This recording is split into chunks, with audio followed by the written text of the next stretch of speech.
அமைச்சரவையில் பிசிக்கு இடம்பெறுவதில் எந்த ஆட்சேபனையும் இல்லை என்று சிபிஎம் தரப்பில் தெரிவிக்கப்பட்டிருக்கிறது. அமைச்சரவையில் அதிமுகவிற்கு இடம் கிடைக்குமா என்ற பெரிய கேள்வி எழுந்திருக்கிறது. இதற்கு பிசிக தரப்பில் பிசிக தலைவர் தொல் திருமாவளவன் மற்றும் கம்யூனிஸ்ட் கட்சிகள் சார்பாக தனது நிலைப்பாட்டை பேசி கலந்து முடிவு எடுக்கப்படும் என்று தெரிவித்திருக்கிறார்கள்.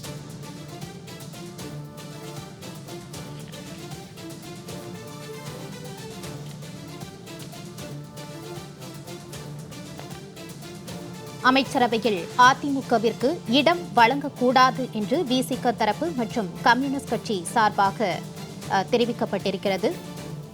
அமைச்சரவையில் அதிமுகவிற்கு இடம் வழங்கினால்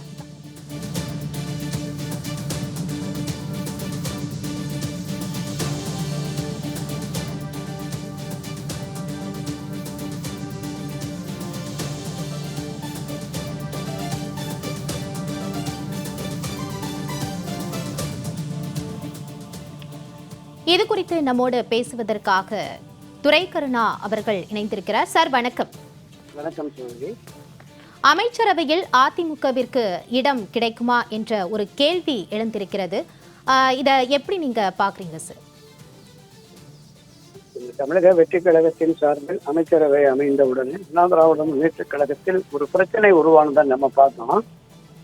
47 எம்எல்ஏக்கள் வெற்றி பெற்று வந்த நிலையில் அவர்கள் கூடி ஒரு தலைவரை தேர்ந்தெடுத்து கொறடாவை தேர்ந்தெடுத்து மூன்றாவது எதிர்கட்சியாக, பிரதான எதிர்கட்சி திமுக, மூன்றாவது எதிர்கட்சியாக செயல்படுவோம் என்கிற முடிவை எடுக்காமல் ஒரு பகுதியினர் தவேகாவுக்கு ஆதரவு தெரிவிப்போம் என்றும், இன்னொரு பகுதியினர் அப்படியெல்லாம் கூடாது என்றும் தனித்தனியாக பிரிந்து செயல்பட்டார்கள். பொதுவாக அண்ணா திராவிட முன்னேற்ற கழகத்தினுடைய எதிர்காலம் கருதி இந்த கட்சி மீண்டும் ஆட்சி அதிகாரத்துக்கு வர வேண்டும். கட்சியை தொடங்கிய புரட்சித் தலைவர் எம்ஜிஆர் இந்த கட்சியை ஒரு ஆண்டுகள் கட்டி காப்பாற்றிய அம்மா ஜெயலலிதா ஆகியோர் வழியிலே கட்சியை மீண்டும் ஒரு மறு கட்டுமானம் செய்து ஆட்சி அதிகாரத்திற்கு கொண்டு வருவதற்கான அந்த முயற்சியை மேற்கொள்ளாமல் ஆளுக்கொரு திசையில் சுயநலம் கருதி பயணிப்பதை எந்த தொண்டனும் அடிமட்ட நிர்வாகிகளும் ஏற்றுக்கொள்ளவில்லை. பொதுவாக தவேகாவுக்கு நிச்சயமாக அதிமுக ஆதரவு தேவை. அந்த அதிமுக ஆதரவை தர விரும்புகிற ஒரு பிரிவினர் திராவிட முன்னேற்ற கழகத்தை எதிர்த்து தான் தவேகா ஆட்சிக்கு வந்திருக்கிறது. எனவே இந்த தவேகாவுக்கு ஆதரவு அளிப்பது ஜனநாயக ரீதியிலான கடமை என்கிற கருத்தை தெரிவிக்கிறார்கள். அப்படி ஆதரவு தெரிவித்து வெளியிலிருந்து ஒரு நிபந்தனையற்ற ஆதரவு என்று தெரிவித்தால் கூட அதை ஒரு வழியில் ஏற்கலாம்.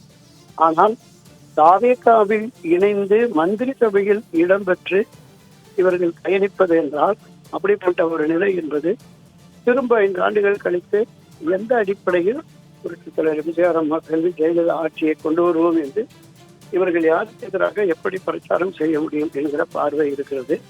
இன்றைய சூழ்நிலையில் தவேகாவினுடைய தலைவர்களில் ஒருவரான அமைச்சர் ஆதவ அர்ஜுனா, நாங்கள் தோழமை உணர்வோடு தான் பயணிக்கிறோம். அவர்கள் அமைச்சர்கள் இடம் கேட்டு எங்களிடம் பேரம் பேசவில்லை. எதுவுமே பெரிய அளவில் குதிரை பேரம் எதுவுமே நடைபெறவில்லை என்று தெரிவித்திருக்கிறார். அதே போல திரு சி.வி. சண்முகம் அவர்களும் நாங்கள் அப்படியெல்லாம் எந்த பேரமும் பேசவில்லை. தார்மீக அடிப்படையில் ஒரு கட்சியை மக்கள் கட்சி அதிகாரத்திற்கு தேர்ந்தெடுத்திருக்கிறார்கள். அந்த கட்சி திமுகவை வீழ்த்தி அரசாட்சிக்கு வந்திருக்கிறது. எனவே பொது எதிரி திமுக என்ற அடிப்படையிலே தவேகா ஆட்சிக்கு ஆதரவளிக்கிறோம் என்று தெரிவித்திருக்கிறார்கள். இன்னும் 2 நாட்களில் இது தொடர்பான ஒரு உறுதியான இறுதியான முடிவு கிடைக்கும். அதன் பிறகு என்ன நடக்கிறது என்று பார்த்துக் கொள்ளலாம் சார். சார், இப்போ அமைச்சர் ஆதவ் அர்ஜுனா நேரடியாகவே பிசிக அமைச்சரவையில் இடம்பெற வேணும் அப்படின்னு அழைப்பு விடுத்ததா சொல்லியிருக்காங்க. இதுக்கு பிசிக தலைவர் அதிமுகவுக்கு அமைச்சரவையில் இடம் கொடுத்தா நாங்க மறுபரிசீலனை செய்வோம் தவேகாவுடனான ஆதரவு அப்படின்னு சொல்லியிருக்காங்க. இது எந்த மாதிரி பார்க்கப்படுது? விடுதலை சிறுத்தைகள் கடந்த தேர்தலில் திராவிட முன்னேற்ற கழக அணியோடு இணைந்துதான் தேர்தலை எதிர்கொண்டது. அண்ணா திராவிட முன்னேற்ற கழகம் இந்த விடுதலை சிறுத்தைக்கு நேர் எதிரடியான பாரதிய ஜனதா கட்சியின் என்டிஏ அணியில தான் போட்டியிட்டு வெற்றி பெற்றது.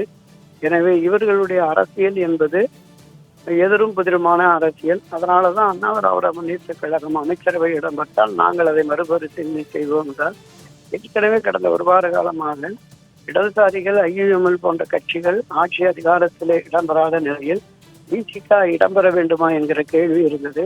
நிர்வாகிகளில் ஒரு பகுதியினர் ஆட்சியில் பங்கு பெறலாம் என்றும், ஒரு சில பகுதியினர், ஒரு சில நிர்வாகிகள் வேண்டாம், வெளியிலிருந்து ஆதரவு தெரிவிப்போம் என்று சொல்லியிருக்கிறார்கள்.